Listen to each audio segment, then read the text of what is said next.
I've come under fire by because I've been making fun of fat people.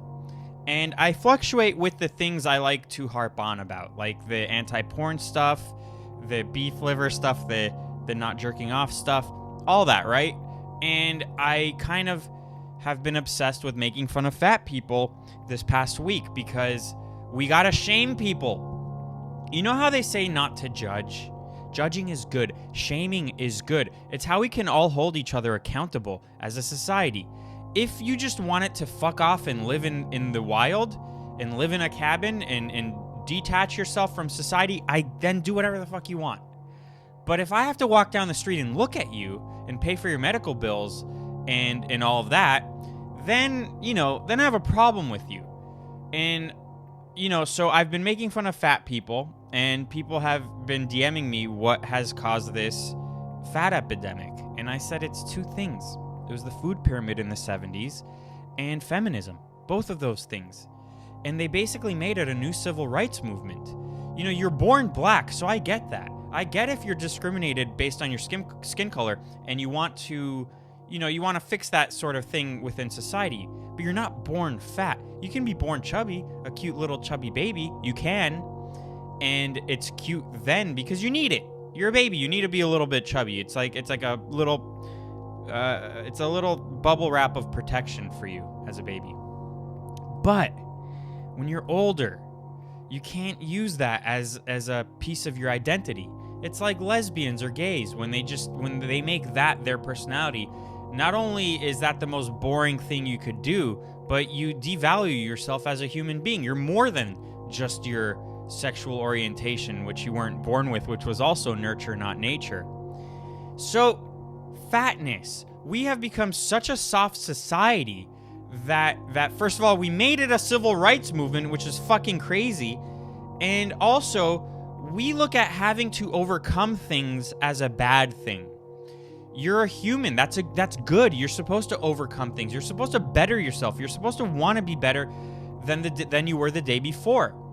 And fat people basically are like, I give up on life, and not only should I give up on life, but you should accept me giving up on life. And it's a vicious circle. It's a vicious cycle, because after that, then we have this so-called mental health epidemic where everyone has mental health check-ins. We all have to mental self-care. First of all, you're ignoring the main problem. It's not self-care. And also, self-care to these people, it's like showering. Showering is self-care. No, that's just something you have to do, like brush your teeth every day. It's just something we have to do. You shouldn't be rewarded for doing the thing you had to do. So now with fat people, they have to do mental health check-ins because why do you think you have a mental health problem? It's because you're fat. It's because you don't move. It's because your brain is stagnant. Your brain is like if you were to do a CAT scan of your brain while you're watching 8 hours of TV, that's fat, but forever. You don't have lightning bolts going on in your brain. You get that from a 30-minute walk, by the way. So when you look at a fat person and they look dopey and dumb, it's because they are dopey and dumb. They're making themselves that, by the way. You weren't born that way. You're just lazy and you want to drag everyone else down. Now, there's another factor also. You want to know who else is keeping fat people down?